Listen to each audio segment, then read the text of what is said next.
接续咱来关心，伫个苗栗有一个94岁阿嬷，因为长期吊床，所以厝内人伫个几个月前，透过中人公司请一个30岁印尼籍的查某看护来照顾阿嬷。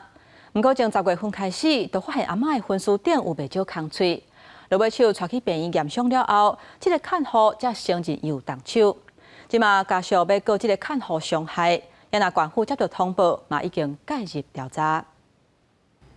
94岁阿嬷倒并目睭一大片乌青，规个手骨大大细细，身躯伤痕。涉嫌虐待阿嬷的是这穿白色衫的印尼籍的女看护。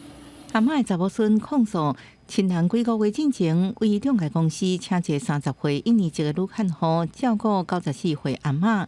10月中，阿嬷向爸爸求救，讲外劳概念。亲人发现阿嬷的阿嬷棍胸坎全是乌青，问看护，女看护煞过一直讲唔知影。2天了后，阿嬷搁求救，亲人发现阿嬷身躯真侪所在拢乌青，就带阿嬷去病院验伤。一开始外劳是不承认，然后后来外劳是承认说他有捶阿嬷这边，我们也很抱歉，就是老人家发生这种事情。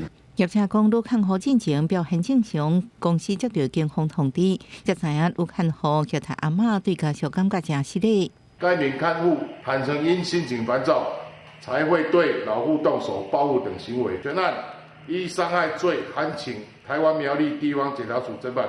官府罗清楚接到陈情，要求中介将这女看护带来管理，禁止派遣到其他所在工作，等待司法调查，也协助家属提高女看护。